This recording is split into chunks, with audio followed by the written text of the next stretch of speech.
Before sunrise, when the corridors still held the cool hush of an empty building and the fluorescent lights hummed like distant insects, John moved through the floor like a quiet promise. The mop head left pale arcs that caught the light in thin, obedient lines. The cart behind him smelled faintly of lemon and old coffee. In the lift, his reflection was a tired silhouette, a man in a scuffed jacket with a child's backpack slung over one shoulder and a work badge that seemed to read an identity he'd been assigned rather than chosen. He had learned to measure time in the small certainties of his life. The press of Emma's forehead against his chest when she fell asleep, the way she insisted on arranging her stuffed animals in a meeting every night before bed, the single slice of a frozen cake he bought when pay came and she called it a party. Those were the things he counted on, not the applause of strangers or the quiet approval of managers who saw him as a function of the building rather than a person. Tonight, like every night, he passed under the glass facades of the executive floor and kept his head down. The elevators smelled of ozone. The hallway lights threw geometries of shadow and glass that made the office towers look like small, suspended cities. He had been sweeping that wing for 5 years. He knew its rhythms, the late-night emails, the click of a restless keyboard, the fast footsteps of someone who had somewhere essential to be. He knew how prestige got polished until the edges of people disappeared. At home, the routine was different. At 7 in the morning, Emma would burst in like weather. She came with sticky fingers and new jokes and the way a child owns small rooms in the world. John learned to move between those two lives. One of fluorescent, sterile order, the other of crayons with teeth marks and a tiny voice asking for chocolate milk on the worst possible mornings, so that they could fit together without tearing. He tucked her into bed now, the house still warm from the dwindling oven, the two of them whispering as if there might be someone listening who could take promises away. She had made a drawing for him, a mop beside a superhero cape. For when you go to work, she said seriously, cinching the imagination into the smallest fact. John kissed the top of her head and felt the weight of that cape like a real thing. He had not earned any medals for the effort, only a scraped-together check and a tired chest. But when she slept with her fingers curled loosely around his wrist, he believed that the day had not been wasted. On his nights, there were times when he watched the building wake and imagined being unseen, until something needed fixing. Trash cans overflowed, and 1,000 small problems accumulated like quiet disasters until someone like him made them go away. That invisibility lived in the way he was thanked. A quick nod, a whisper of gratitude, sometimes nothing at all. It was not resentment he felt so much as a quiet resignation, an acceptance that the world would continue functioning with or without the people who kept it running. And yet, beneath that resignation, there was a stubbornness that had nothing to do with his job title. He kept promises, he kept receipts, he kept Emma's small rituals honored. It made him a different kind of worker, one who could carry anxiety and transform it into an ordered shelf, a cleaned coffee spill, a bedtime story told with perfect voices. He could not afford to be anything else. The day he heard the sound that changed everything began like any other. John was down on his hands and knees, wringing a rag against the tile near the executive break room. A late delivery had tipped over a crate of glass bottles, an adult chaos that left a mess in its wake. As he cleaned, he listened to the building's thin orchestra, a vending machine in the distance humming its lonely tune, the breath of office air conditioning, a muffled laughter that could have belonged to anyone. Then he heard it, a small, fragile human sound that did not belong to the corporate soundtrack, an unguarded exhale and then a sob. It was a sound that froze the mop in his hand. The glass wall beside him reflected his own careful face, and beyond it, in an office that belonged to someone named Sarah, a name he had seen on the doorplate and on the occasional email when printers jammed, was a woman hunched over her desk, her shoulders shaking, one hand covering her face as if trying to hold herself together. He had seen executives in controlled moments of stress before. He had seen furrowed brows and hard decisions made behind glass that never hinted at the cost. He had not, until then, seen anyone cry. There was something about the rawness of it that removed the usual distance between them. He thought of Emma's small face and how she sometimes woke up from nightmares. He thought of how the job was not just a matter of paying the bills, but of keeping a promise, to be there when it mattered. On instinct, he went to the glass. He hesitated with his hand poised on the door. There were rules: no climbing onto the executive elevator, no interruptions unless it was an emergency. He could have walked away, but he found himself tapping softly, the sound a respectful knock that was heavy with need. The footsteps that responded were quick and startled, and then the lock disengaged. Sarah looked up as if she had been trying to assemble composure with whatever spare pieces she had left.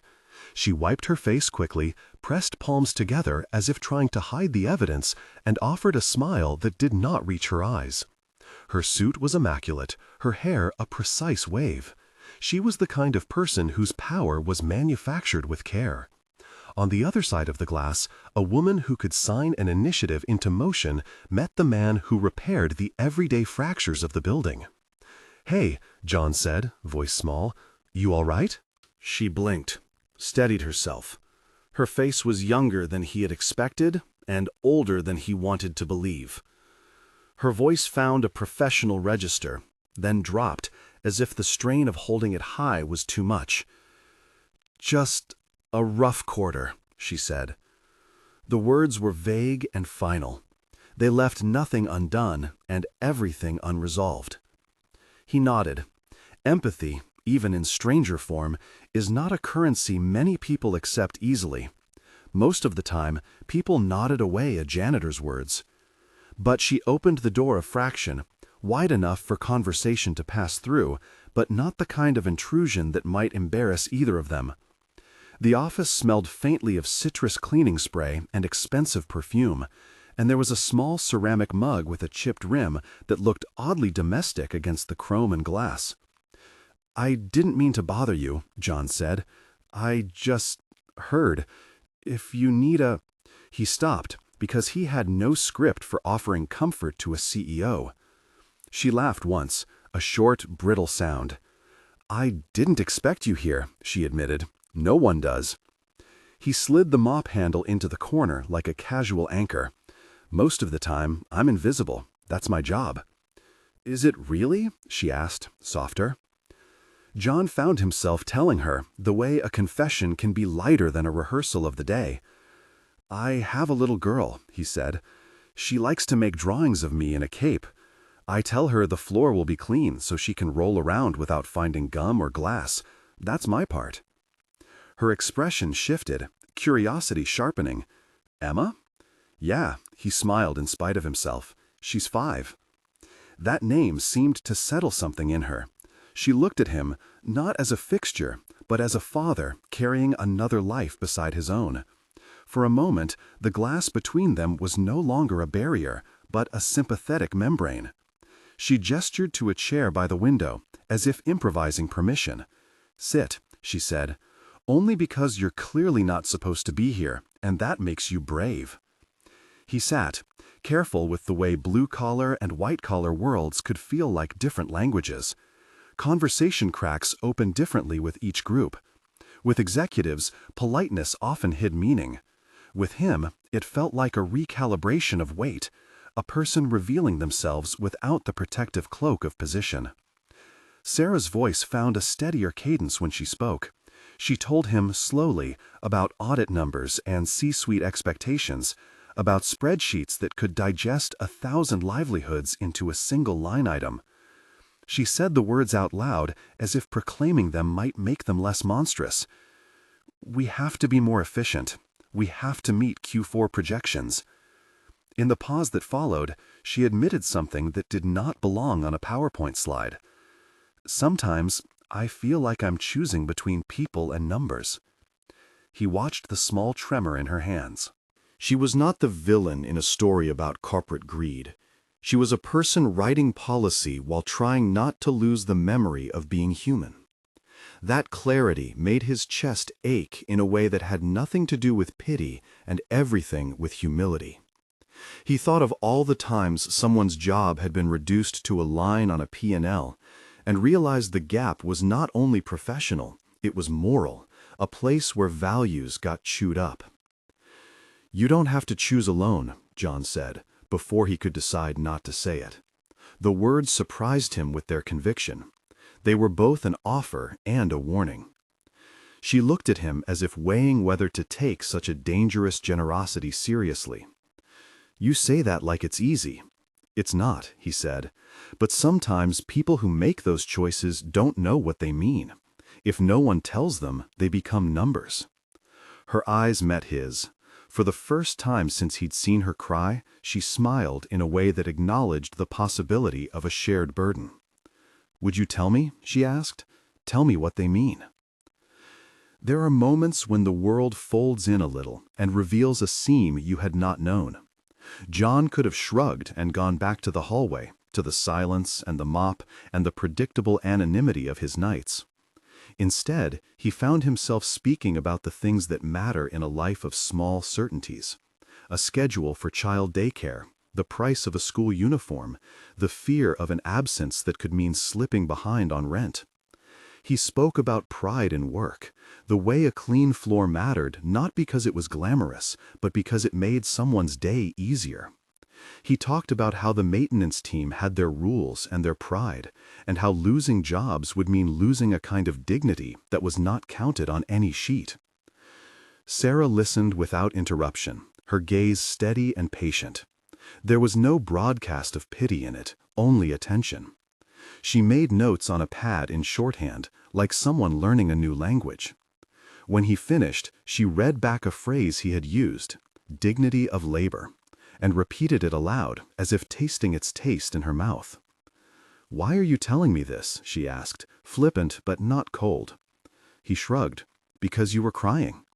She let out a breathless little laugh. "That's a dangerous reason." "It's a true one," he said. "Sometimes people cry and no one comes to ask why." They talked about small things after that. Emma's favorite dinosaur, the maintenance team's off-the-books potluck where everyone brought something half-broken and whole at once, the way John's foreman, Lewis, folded his hands before breaking into laughter like it was an act of worship. Sarah mentioned a childhood nanny who had taught her to make cinnamon toast when the world felt heavy, and the memory unclenched her.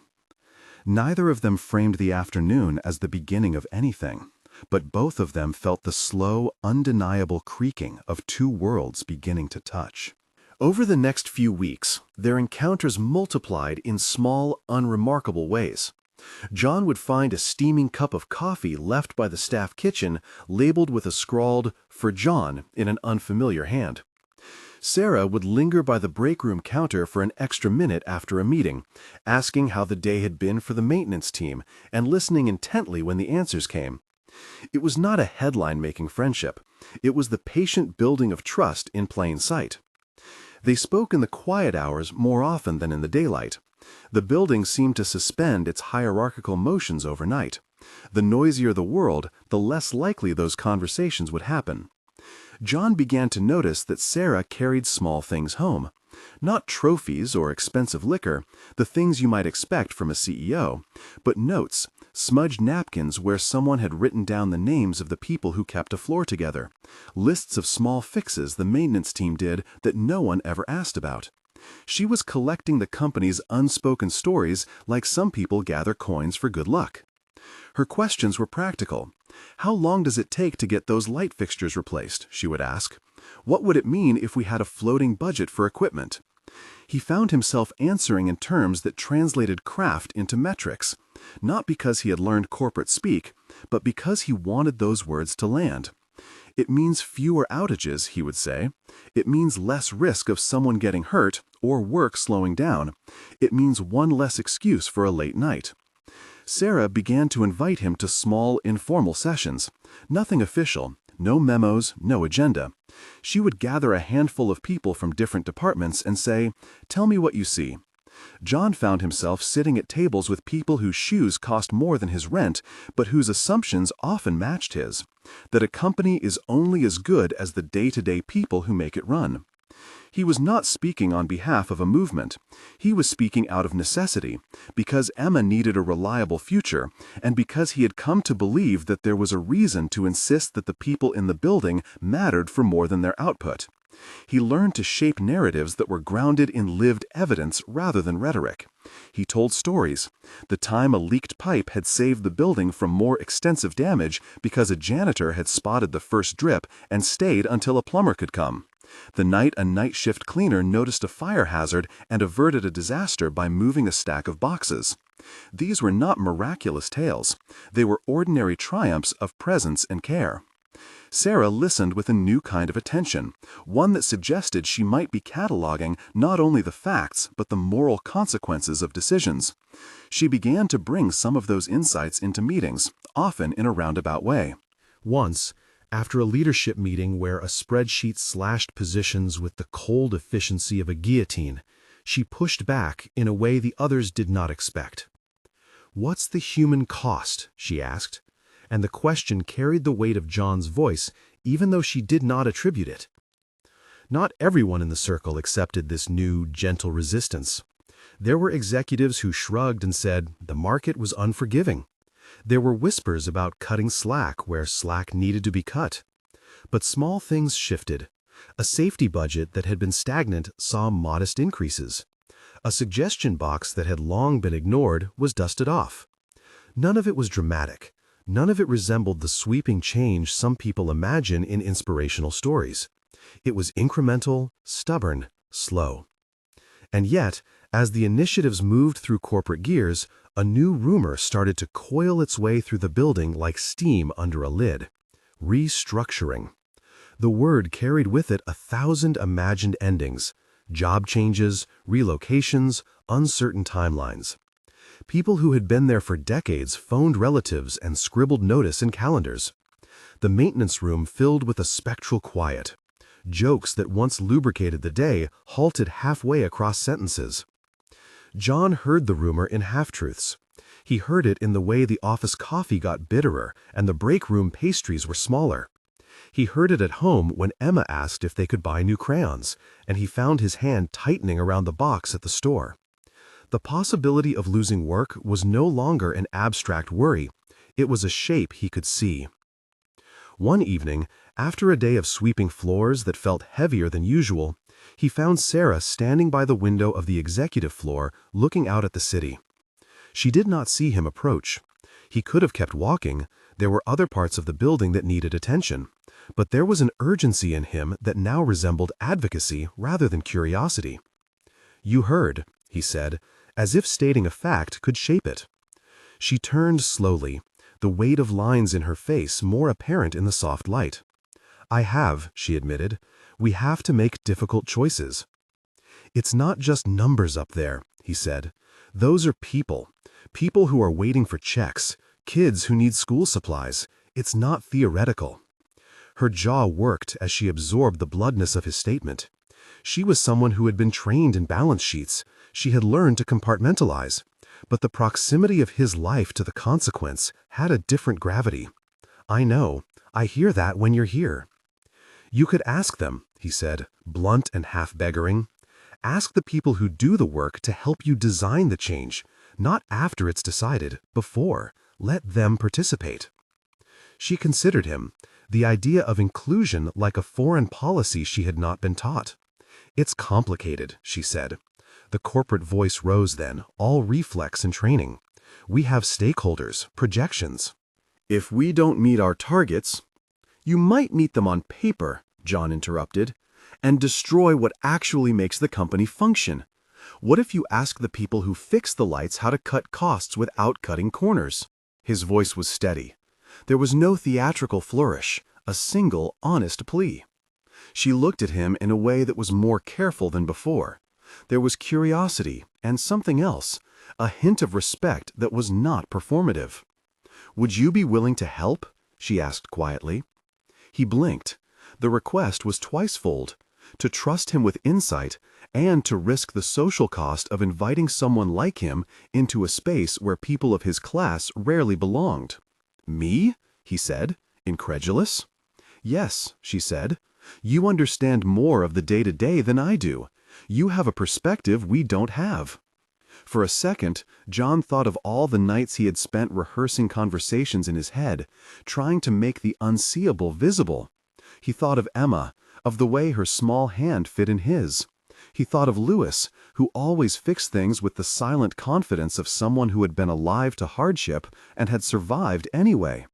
He thought of the maintenance team who would go on whether someone listened or not, and how sometimes listening could be the small event that changed a fate. He responded slowly.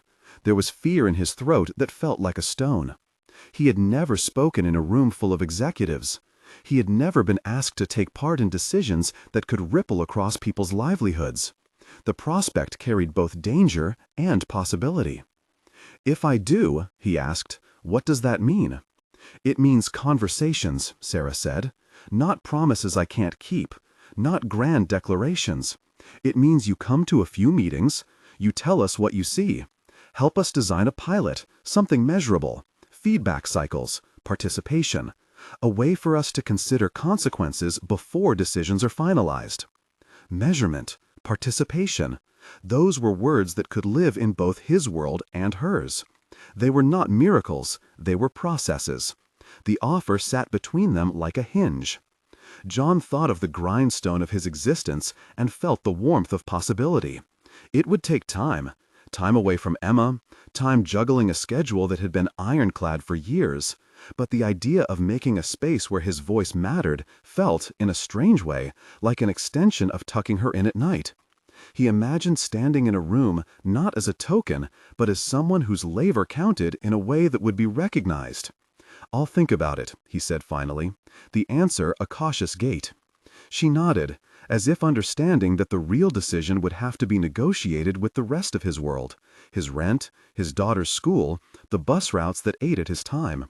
She closed the office door to give him some privacy, but left the wedge open enough that their conversation had the texture of mutual possibility rather than a closed transaction.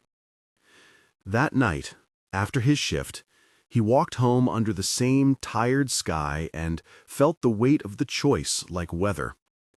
In the kitchen, Emma had taped to the refrigerator a new drawing, a building with people in it, each holding hands across floors.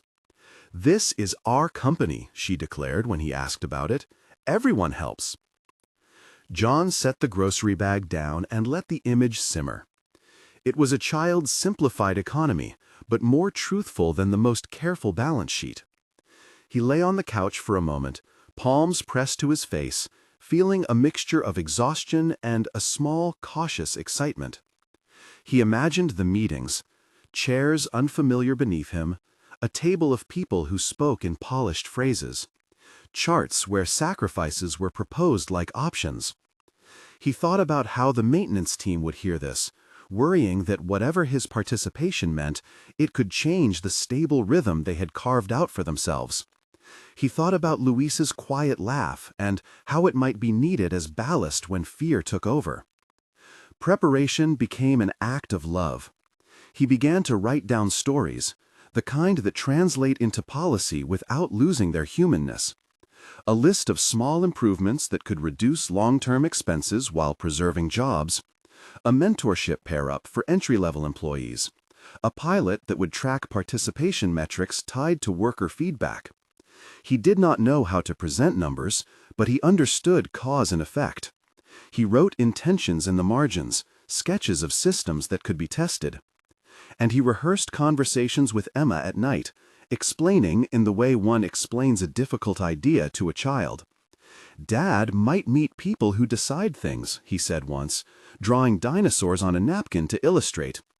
"I will tell them about people like you, who make the building a better place." She looked at him, solemn and serious. "Make sure they hear about my crayon," she said. He laughed, and the sound loosened something in his chest. The crayon, absurdly specific, became a metaphor he could trust. Word of the pilot invitation did not stay secret for long. Luis found out in the locker room and clasped his shoulders with the affectionate brutality of someone who had seen many ups and downs. "You gonna be the mouth of the team?" he asked, half mocking, half proud. John wasn't sure he wanted the title, but he wanted the chance. He thought of all the times he had watched people's expertise go unremarked. He thought about dignity. He thought of small hands curling in his on the pillow and felt resolve set like a hinge. He began to practice not just the stories, but the practicality. If he was going to be invited into rooms that decide other people's livelihoods, he would translate lived knowledge into measurable proposals. He would bring up feedback loops. He would propose a 12-week pilot that prioritized worker safety, feedback sessions, mentorship pairings, and a small maintenance reserve, budgeted not as charity, but as a risk management tool. He would propose participation metrics, the number of feedback sessions held, the percentage of issues resolved within a set time frame, and qualitative interviews assessing worker morale. It would not save everyone. It might not save anyone, but it would make a different kind of decision, one that started from people rather than spreadsheets. As he prepared, his nights became a collage of small scenes. The clack of keys as he typed notes into his phone between mop strokes, the snack wrappers he saved as examples of what the break room provided, the small interviews he did with his coworkers in hushed corners. He learned to transmute the rawness of anxiety into the steady architecture of a plan. Being heard was not enough. He wanted to make listening productive. The invitation to participate did not erase the rumor of restructuring. The threat still lingered like frayed edges. People still worried. The building still held its old hum of tension. But the offer to be present in the process changed the grammar of what could happen next. It did not promise outcomes. It offered a seat. On the evening before the first informal session, John sat at the kitchen table and arranged his notes. Emma watched him, legs tucked beneath her on the chair, and drew with a concentration that made everything else blur. She looked up and pointed at a particular line on his page. "That one says feedback?" she asked. "It does," he said. "That means we listen to what people say."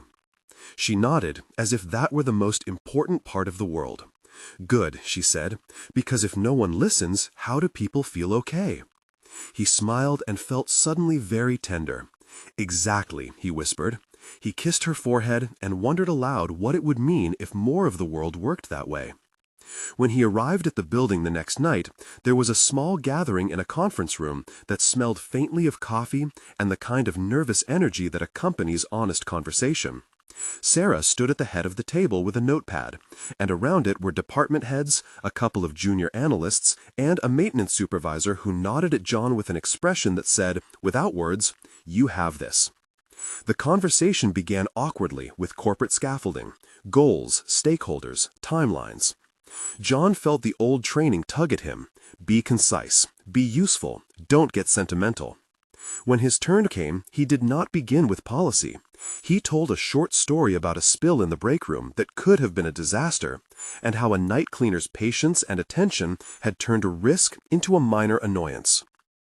He watched as faces that had been arranged behind professional masks softened for a moment, and as the logic of lived experience registered where the logic of spreadsheets could not reach.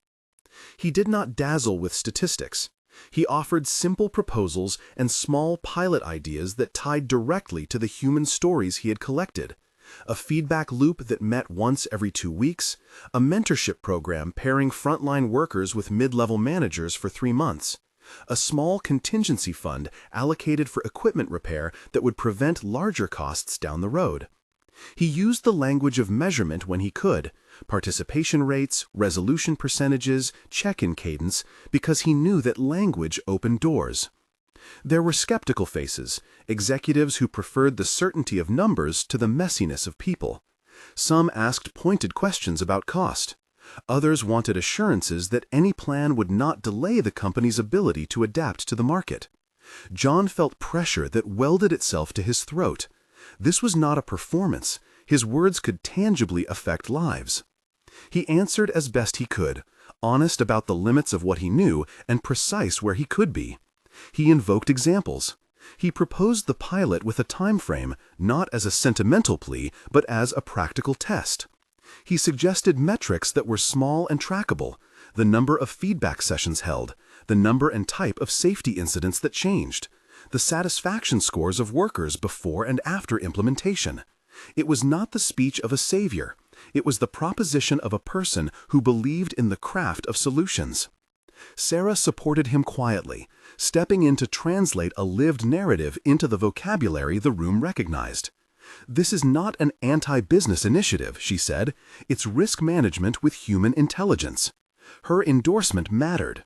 For some, it made the proposal less of a moral quandary and more of a line item to consider. The meeting did not end with unanimous approval. There were caveats and conditionals, the kind of corporate grammar that asks compassion to submit to deadlines. But the idea of a pilot moved from hypothetical to possible. It was, in its imperfect way, progress. John left the room with a strange lightness that was not joy so much as the relief of having been listened to without being used. He walked back through the corridors where, for once, the fluorescent lights did not feel like a judge, but like a witness. He thought of Emma's drawing of people holding hands across floors and felt something coil inside him that was quieter than excitement and louder than fear. Yet the reality remained stubborn. The rumor of restructuring still crept through the building like a damp. People would still watch their bank accounts and the tiny certainties of their lives. John understood that his voice could not, by itself, stop a company from making hard decisions. He also understood that being involved increased the chance that consequences would be considered with more care. That night, in the small apartment that smelled of warm bread and crayons, John told Emma a version of the meeting that left the harder details out. He told it as a story where people listened and tried things to make work safer and fairer. She cheered at the right moments and asked practical questions about how crayons might be included in the pilot. Only later, when the lights were dim and the city outside his window held thousands of lives moving in brittle patterns, did John sit at the table and notice the fragile line between advocacy and overreach. He loved the idea of making impact, but he also feared losing the simple rhythms that made his life steady. What if the meetings demanded more of his time than he had? What if his voice was wielded as proof rather than as partnership? What if, in the name of good, they broke the mechanics that let him keep his daughter's life intact? Those questions nested inside him like seeds needing light. He would need to protect his family while trying to change the world around him. There would be negotiations, not only with executives, but with himself. He folded his notes and, for the first time in a long while, allowed himself to be afraid in the company of possibility. It was a heavy kind of courage, one made of small choices rather than grand gestures. The mop and the meeting room felt equally consequential now. Both were parts of a life that required attention. Outside, the building lights drew a map of a city waking into possibility and doubt. John stood by his kitchen window for a long time with his hand on the glass, imagining the next step: a pilot, a room, people who could be persuaded, one conversation at a time. He thought of the way Sarah had cried, the way she had listened, and the way she had dared to invite him into a place he had never thought he'd occupy. He knew the invitation did not guarantee anything. It was an opening, raw and uncertain. But it was enough to change the grammar of their lives. Enough, perhaps, to remind a building and a company that behind every decision there were small lives, small hands, a child who liked to call a mop a cape. John folded his hands in his lap and let the quiet settle. Tomorrow he would go back and sweep those floors. He would keep his promises, and he would keep listening. He would step carefully into a room that might ask too much of him, or might give him the chance to protect what mattered. The choice, for now, rested like a coin in his palm, heavy with consequence and warm with possibility. The night before the formal presentation, John slept in fits. The city outside his window was a soft, indifferent theater. Headlights that came and went, a distant siren, someone laughing on the street 2 blocks over. He woke often, palms damp, mind rehearsing questions he didn't yet know how to answer. It wasn't stage fright exactly. It was a heavier, stranger fear. Fear that his words might carry consequences for the people who trusted him. Fear that a misplaced phrase could be wielded as evidence, or worse, as tokenism. He started the day the way he always did, by making sure Emma's backpack had a clean juice box and a note tucked beneath a napkin. She had written him a picture of a building with a big heart on top. "For when you go to help everyone," she said as she pressed it into his hand. He folded it into his wallet and felt a small, private permission settle in him. Permission to insist that the people who kept the building running be treated like people. Work was a choreography of small motions. John arrived early and found the morning light slanting through the lobby.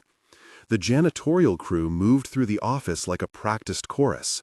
Louis humming a tune he never quite finished, May checking inventory with the thoroughness of someone who could name every last box, Tony joking in the supply closet and making everyone laugh. John felt their eyes when he walked by, praise wrapped with a question. They had given him the mantle of mouth of the team with a mix of pride and worry. Pride because their experience would be voiced, worry because the world he stepped into did not always listen kindly to people who were not already in it. That day he kept working while practicing answers under his breath. He had learned to translate lived experience into a language the executives would accept, measurable outcomes, pilot timelines, participation targets. He had not learned to be slick, he had learned to be precise.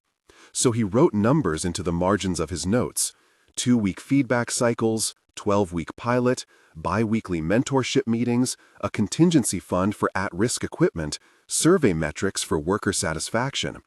He imagined each metric as a tiny tool to protect someone's morning routine from collapsing. At lunch, Louis cornered him with a thermos and the look of a man who needed to speak plainly. "You sure about this, hermano?" Louis asked. His Portuguese and Spanish mingled in the way he always spoke, warm, blunt. "You go in there and they might use your words to justify cuts. They might say, 'The janitors were consulted.' Then they cut anyway." John turned the concern over in his mouth like a coin. "I know," he said. "That's why we make it measurable. We make it testable. If they use it to cut, then we have a record. If they respect it, then maybe it's something they keep. But you're right, there's risk. I won't pretend there isn't." Louis nodded slowly. "Then you gotta be careful. Promise me you'll tell me what they say." "I will," John promised. He meant it. The promise was not just to Louis, it was to himself and to Emma and to the crew who trusted him, to keep their work more than a job. They trusted him to keep their dignity visible. Sarah met with him that evening in a small conference room that smelled faintly of markers and reheated coffee. She had arranged chairs in a circle as if to soften the formality. "I want you to be comfortable," she said. "If there's anything you need in the room, a moment, clarification, say so. I will step in." He appreciated the gesture without mistaking it for protection. Her role was to bolster him in the space he was entering without replacing his voice. He practiced a few answers with her. She listened and offered gentle reframes when she thought language might be misunderstood by the board. "When you say people first, tie it to cost outcomes," she suggested. "When you say dignity, attach an example of safety or retention." "Can I tell them the story about the night you found the pipe?" he asked, thinking of the maintenance anecdote that illustrated risk prevented. "Tell it," she said. "Let them see what you saw. Then show how the pilot could make earlier detection and response routine, not luck." They ran through a Q&A.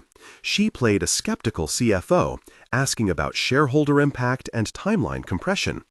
He flinched at some of the automatic phrases but practiced staying steady, answering with the small, concrete promises he'd prepared rather than speculation. He wanted authenticity, not polish. That night, he rehearsed alone in his kitchen, speaking into his phone between bites of cereal. Emma watched him while drawing stick figures. "Are you brave enough?" she asked solemnly, as if courage could be measured in crayons. "I'm trying to be," he said. "Are you going to cheer for me?" "Always," she declared, and then made a noise like a trumpet with her mouth. It was ridiculous and perfect, and John laughed until his shoulders dropped a few degrees lower than they'd been in weeks. The morning of the leadership meeting, the building felt thicker. Newspapers lay on the lobby as if to remind everyone of a world that moved fast and did not always account for the lives inside it. He smoothed his jacket like adjusting armor. Before entering, Lewis caught his eye in the corridor and gave him a small nod, a sign that whatever happened, the crew was with him. The conference room was colder than the informal sessions. There was a long table, polished and forbidding, and chairs filled with people whose power had been honed by meetings like this one. The CFO, an angular man named Martin with a tie that looked like a measured stripe, sat near the head. Across from him, the chief operating officer, an efficient woman named Aisha, scrolled through a tablet and raised an eyebrow at the time. There were heads that had been trained to parse risk quickly and to reduce emotion into impact percentages. John felt their gazes as a physical force. Sarah introduced him simply. "John has been working with us on a pilot to bring frontline insight into how we make tough choices," she said. Her words were a shield and a signal. Shield because she was vouching for him. Signal because she was shifting the room's attention from abstraction to people. John stood and felt the gravity of the moment compress into his ribs. He began not with policy, but with a story. He told the board about a night shift cleaner who had seen a small leak, who'd stayed and called the plumber, and because of that attention, had prevented what might have been a 3-day shutdown. He described the cost, not in precise dollars, but in overtime hours avoided, in the manager who could keep a promise to a tenant, in the child's bedtime that didn't feel the weight of a parent's worry. He then tied the story to the pilot, a 12-week test with bi-weekly feedback cycles that would measure response time to maintenance issues, track the number of safety incidents, and gather qualitative worker feedback on morale. There was silence after he spoke. Silence in a boardroom is not empty. It's the noise of people recalibrating. Martin was first to speak. "Mr. Alvarez," he began, using John's surname in a way that felt formal and distancing. "We appreciate anecdote, but can you tell us the projected return? How do we measure a pilot against shareholder expectations? I need to be able to show efficiency." John had anticipated this. He had numbers in his head that were more about logic than exact sense. He answered steadily. "A small reserve for maintenance, set aside as contingency, will reduce emergency repairs. Emergency repairs drive overtime and subcontractor rates. We propose measuring downtime, the number of emergency calls, and comparing the average response cost to the reserve usage.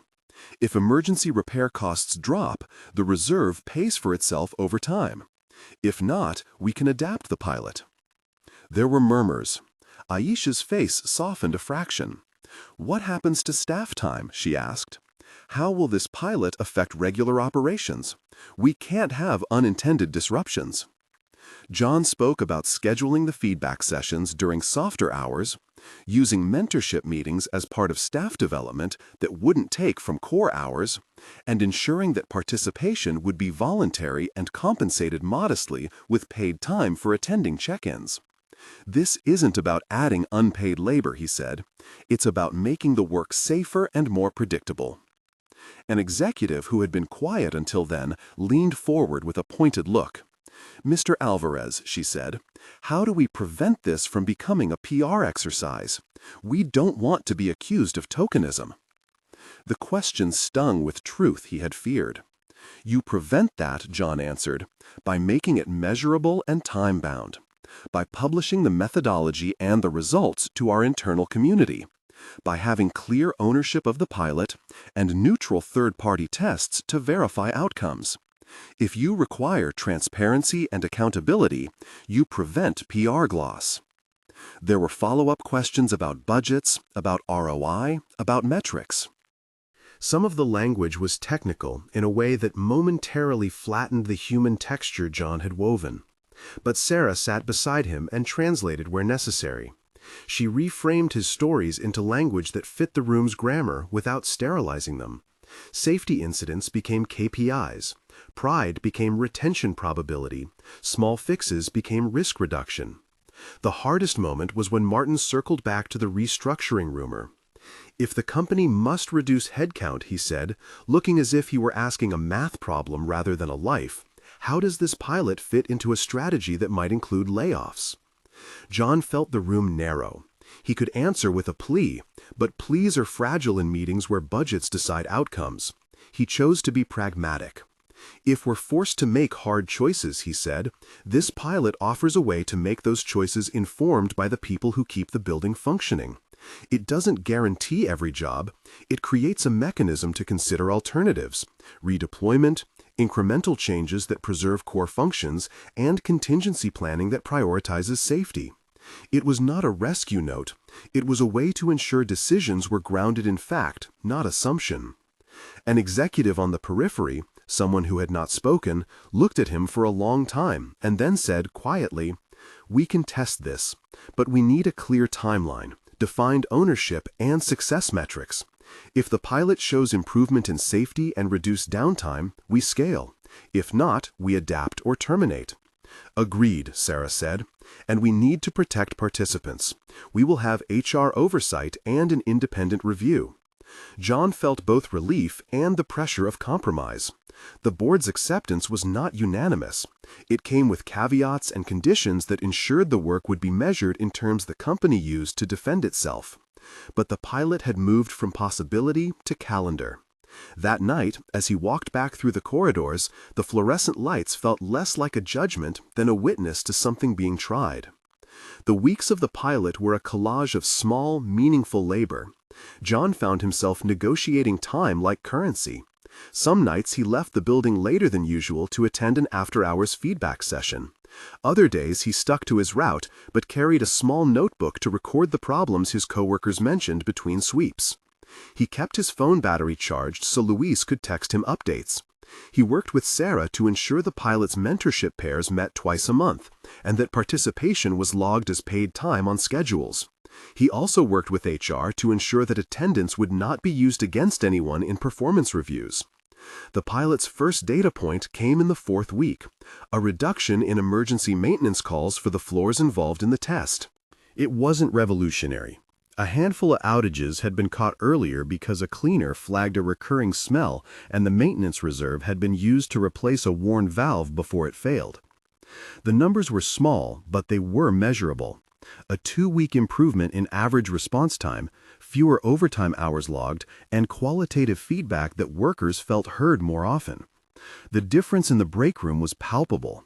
Conversations were less cautious, jokes came back more readily, and people began to talk about future possibilities. Not everyone warmed. Some executives saw the pilot's modest wins and wanted to scale immediately.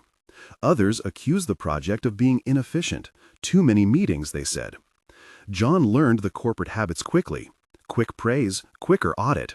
He learned to hold a middle ground where optimism did not turn into premature victory. At home, the strain of time tugged at him. Emma's bedtime grew more sacred because it was a boundary he could not break without paying an emotional cost. One night he missed her school play because the pilot required an emergency meeting after an equipment failure on a late shift. He had told her he might be late. When he finally came home, she wasn't angry. She looked at him with a seriousness that surprised him. "Did you help?" she asked. "Yeah," he said, and then stretched the truth into what she needed. "We fixed the lights so the office doesn't have dark corners." She listened carefully and then gave him a crayon drawing of a clock with a heart at the center. "So you were brave and helpful," she said, "just like the mop with the cape." The small domestic rituals held him. He made up for missed events with extra quiet mornings, pancakes with whipped syrup that sometimes stuck to the plate, and a ritual of reading 2 extra pages at night. He learned to make involvement sustainable by setting firm boundaries. Certain nights were for work, certain nights were for Emma. He negotiated flexible pilot hours with Sarah, a compromise that recognized his dual responsibilities. She arranged for some meetings to be earlier and for notes to be sent afterward. She ensured his participation in promotional materials was limited to internal use unless he wanted wider visibility. As the pilot progressed, more friction surfaced. One afternoon, a leaked memo about cost rationalization threatened to undo months of careful trust building. The memo made vague references to reducing redundancy, and the rumor mill whipped itself into motion. People began whispering about scenarios in the locker room. John received a steady stream of worried texts. He felt the old fear. What if the project he had helped design was used as cover? He took the worry to Sarah. She didn't deny the risk. "We can't control every leak," she said, "but we can control transparency and protect our participants." We'll publish the pilot methodology internally and ensure there's a neutral review committee to verify results. We'll make it clear that participants were not consulted as part of a justification for cuts, but as a way to inform choices. Her clarity steadied him. She also did a small thing that mattered. She went to the maintenance room personally and spoke to the crew. She listened without an agenda, asked questions with real curiosity, and then stepped out into the hallway and sent a message to the company that the pilot had worker protection embedded. It was a small, public gesture of accountability. It didn't fix every worry, but it reminded people that there were leaders willing to be visible with their commitments. The pilot's midpoint review presented its first real test. A panel of executives convened to assess progress.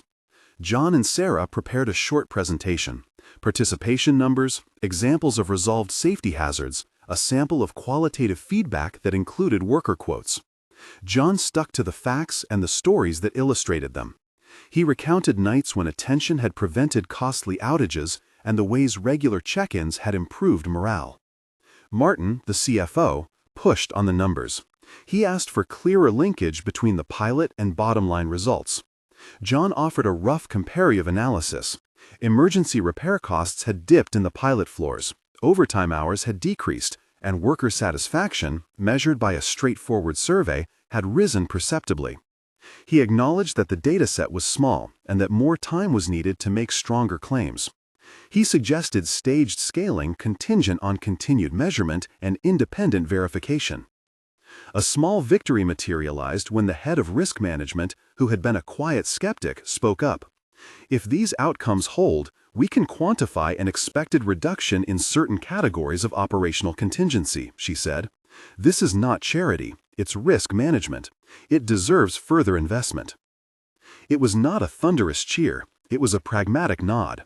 For John, the moment felt like receiving a modest, necessary currency: recognition that the pilot's frame was legitimate within corporate logic. They adjusted the pilot parameters with new metrics and an expanded sample area for better validation. The board set a checkpoint: 3 more months of data, independent review at the end, and a clear decision point. Between meetings, small personal recognitions mattered more than headlines. The building's cafeteria, ordinarily a neutral space, became a place where coworkers stopped John to say thank you. May brought him a thermos of soup. Tony offered a flippant, affectionate teasing that meant pride. Luis clasped his shoulder like a brother. Those gestures were not corporate rewards. They were the quiet human currency John had wanted to preserve. But there was also resistance. Some managers feared losing control of their calendars. Some executives worried that a more participatory approach would slow decision-making in times of crisis. There were moments when John thought all his efforts would be swallowed by structural inertia. He learned to respond not by trying to win everyone, but by strengthening the processes that would make good faith visible and defensible. When the final presentation came, it was a different room and a different mood. The pilot's 12 weeks had passed. The independent reviewer, an external consultant agreed upon at the pilot's inception, had provided a report that affirmed measurable improvements in the pilot zones: improved response times, a reduction in emergency repair calls, and a modest but significant increase in worker satisfaction scores. The board asked tough questions that were less about whether the pilot had worked and more about how to integrate it into ongoing company practice without derailing operational agility. John spoke again, this time more assured. He presented the pilot's methodology, the metrics, and the proposed scaling plan. Expand the feedback loops to cover more floors. Formalize mentorship pairings as part of staff development. Allocate a maintained contingency fund that would be ratified as a line item in operating expense. And adopt an annual independent review to ensure transparency and to prevent misuse. He recommended clear protections. Participants' involvement would not be used to justify headcount reductions, and an independent committee would review any decisions affecting affected workers. There were still skeptics. A few voices worried about calendar friction, about the slow creep of meetings. But other voices, some of them previously quiet, recognized that the pilot had produced measurable value. The head of risk, who had earlier advocated for caution, recommended cautious expansion. Martin, the CFO, conceded that measured investments in prevention could reduce unpredictable costs.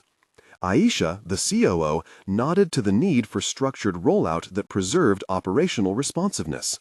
The vote that followed was close, not unanimous, but decisive enough. The company greenlit a controlled expansion with guardrails and oversight. The decision did not read like a triumphant gospel. It read like corporate minutes with action items. But to the people who'd been in the pilot, it read like possibility taking a first step into practice.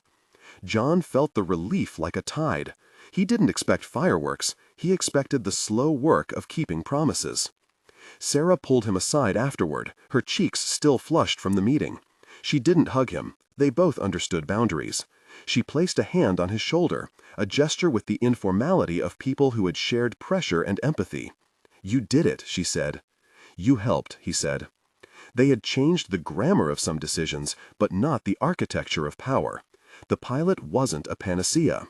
It was an instrument embedded with accountability and metrics, a system to translate human insight into organizational action. That was what John had wanted. Not adoration, but structure that protected people. There were immediate material outcomes. The maintenance reserve was approved at a modest level, enough to reduce immediate reliance on emergency subcontractors. Mentorship pairings were formalized as part of a new frontline-to-management development track, with modest paid hours for participation. A company-wide commitment to transparency around decisions was added to the policy manual. The Independent Review Committee met quarterly. The company did not promise lifelong job security, nor did the board pretend the world had been remade. What changed was that a procedure now existed to bring employee insight into conversations that historically had no such mechanism. For John, the change of role was measured and cautious. He was offered a formal seat on the pilot's coordination team, a part-time coordinator role with a small stipend and the flexibility to maintain his nights. It was not a promotion that would make him rich. It was not a guarantee. It was an offer of sustained voice, paid time, and recognition that his input had value. He accepted with a mix of gratitude and sober calculation. He negotiated childcare accommodations with HR so his schedule would not imperil Emma's routine. He knew, realistically, that all of this might not hold forever. But he had secured a form of representation that didn't turn his life into a spectacle. At work, the effect rippled. The crew no longer flew as invisible under the radar. Supervisor check-ins included mandatory feedback sessions. The suggestion box, once a dusty relic, was reinstated with a process to ensure ideas were evaluated and responded to. Safety briefings included voices from the night crew. It was incremental. It was also unmistakable. Recognition came in small human forms. One afternoon, the building manager, someone John had only nodded to in passing for years, stopped him in the corridor and said quietly, "You've made this place better. Thank you." There were no plaques or ceremonial moments. The words were private and honest. In the break room, someone posted a framed thank you note from an anonymous night shift worker, written in a scrawl that turned John's name into something tender. He read it in the kitchen as May placed a cup of coffee in his hand. At home, the change allowed for a kind of new normal. John's schedule was tighter in some ways, but more predictable. He learned to be exact about when he would be late and when he would not. He built rituals with Emma that were non-negotiable. Saturday morning pancakes, a bedtime story, a walk in the park where she would climb the same knotty tree and claim each branch as hers. On days when meetings ran long, he came home with a small souvenir, an extra crayon, a sticker, a pastry. These were not bribes. They were tokens of presence and apology and promise. The real payoff, if that word felt right, was quieter and gentler than any grand reward. One Sunday afternoon, they went to the park. The autumn light made the trees glow saffron. Emma ran with the electricity of a child, hair plastered to her face with sweat, a trail of giggles marking her path between swings. John sat on a bench with a cup he didn't finish and watched her. He felt the world in a different register now. The pilot's approval, the new processes, the committee's first meeting scheduled for next month. He also felt the small, steady current of life that had always mattered.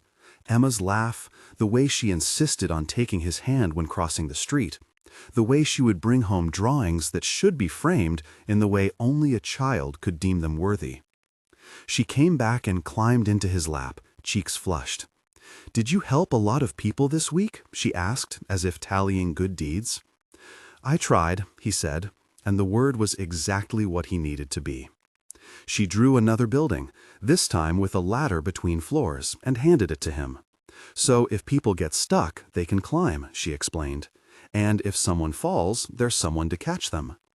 He held the paper like a small, earnest manifesto. "Yes," he said, "that's the idea." A message buzzed on his phone, an update from the pilot coordinator. They had scheduled the next set of mentorship pairings and requested volunteers for a panel to share lessons learned. He looked at the screen, then at Emma. He could have answered then.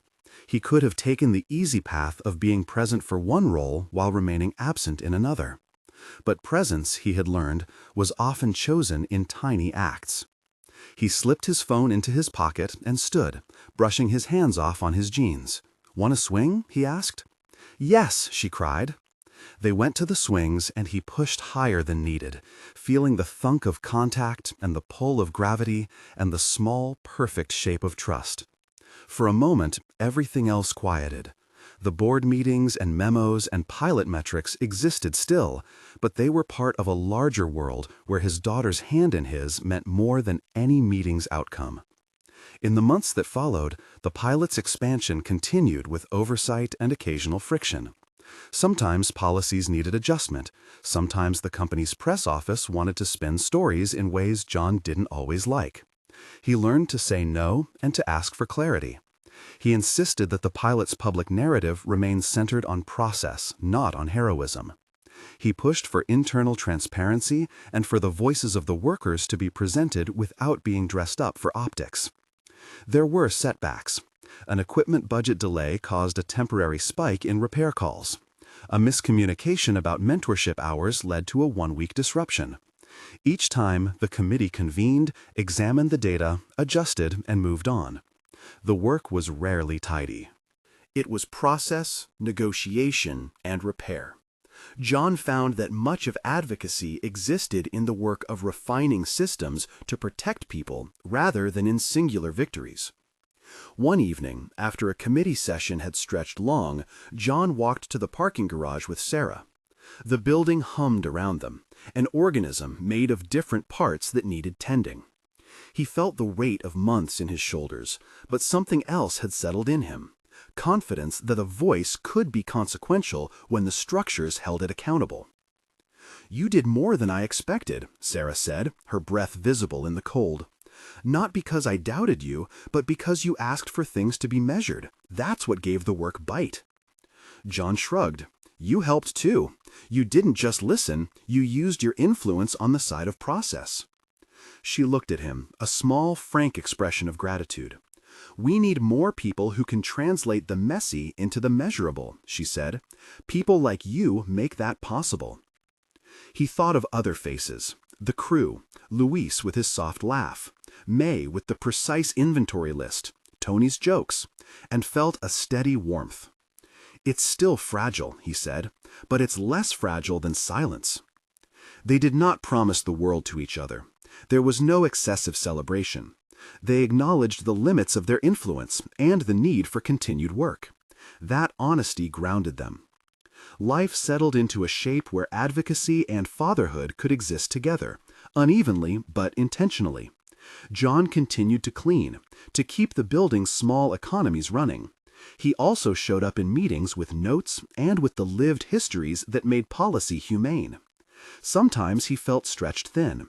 Sometimes he felt unseen. Sometimes the pilot's wins were swallowed by the sheer scale of corporate imperatives. He learned to be patient with the pace of institutional change and fierce with the necessity of protecting people.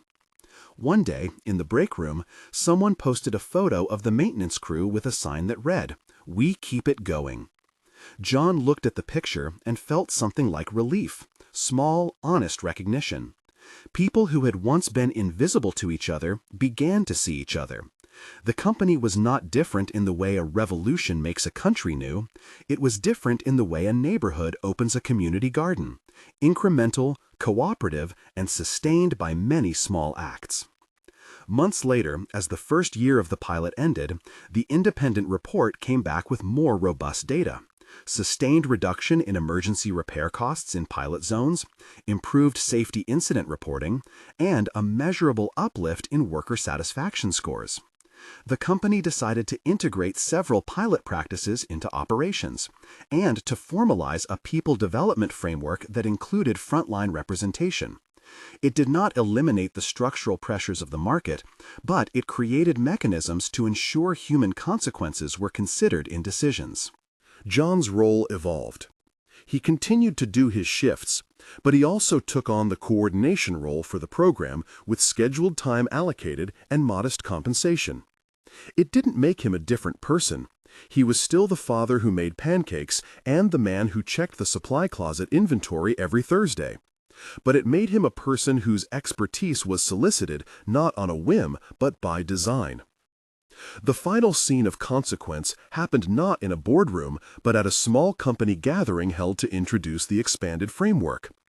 The room was full of faces, people from operations, HR, frontline supervisors, and the night crew. There were no grand speeches. Sarah gave a short, earnest introduction. The committee presented the structure: metrics, transparency policies, mentorship details, and protection clauses for participants. They invited questions and critiques and promised ongoing review. At the end, they opened the floor. People stood, hesitantly at first, then with greater ease. A young night technician spoke about feeling safer to raise concerns. A mid-level manager described how a mentorship pairing changed his view of frontline decision-making. Luis told a story, in part jest and part pride, about a time when someone would have been hurt if not for attention. The room felt less hierarchical for the brief time of conversation. There was no employer-manufactured spectacle, just people talking. When it was over, John walked home under a sky freckled with streetlight. Emma met him at the door with a crayon drawing and a small ceremony she'd invented, a parade of stuffed animals that demanded to be carried. He carried them to her room and tucked her in. She asked him about the meeting in a way that reflected the rare purity of a child's interest. "Did people say thank you?" she asked. "They did," he said. "Good," she said, and reached for his hand. "You were brave."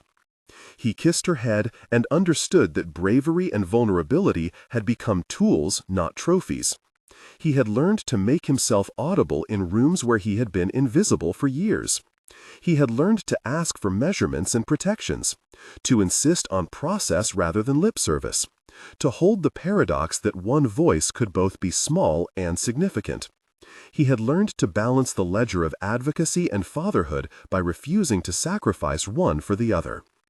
As the months became years, the pilot's practices endured in parts of the company and spread to other areas.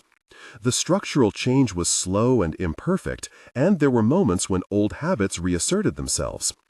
But the presence of a process that required a human-centered lens made decisions different, if not always kinder, then at least more informed. John never became a celebrity. He remained a janitor who loved his daughter and who, one night, knocked on the glass. He had a new title and a seat at meetings, But his true measure was the simple continuity of being present for Emma's bedtime and being present in rooms where decisions were made. The balance was not perfect. He missed school events sometimes. He stayed for a mentoring session when he might otherwise have read an extra story. He learned to explain to Emma why those moments mattered and to make her part of the process, showing her that caring for people could take many forms. The last image is small and tender. It is a late afternoon at the park again. The light is low, gilded. Emma runs to the swings with her usual bravado. John sits on the bench, a coffee cooling beside him. He watches her, and a small smile moves across his face. He checks a message, a brief note from Sarah confirming the committee's next quarterly meeting, and then slips the phone away. He feels the pull of work and the pull of home, both necessary and genuine. He knows the world is messy and that policies often disappoint. He also knows that the pilot gave people a language and a process to protect each other. That mattered. Emma returns, cheeks flushed, and hands him a drawing. A ladder between floors, a mop with a cape, people holding hands across glass. "So everyone can help," she says. "Yes," he says, "that's the plan." He tucks the drawing in his wallet next to her first crayon manifesto and takes her to the swings. He pushes her higher than the last time. The air tastes of late light and the faint scent of the city. Around them, people pass, some in suits, some in work boots, some with kids on their shoulders. In that ordinary crowd, there is a small, visible truth. Dignity is a practice, not a proclamation. Leadership is an action that listens and learns. One voice can matter when structures are built to hear it. If this story moved you, consider sharing it with someone who needs a reminder that small acts of advocacy and the courage to speak can make a real difference. Tell us in the comments which part of John's choice you found most meaningful. And pass this on to anyone who believes that work, any work, deserves respect.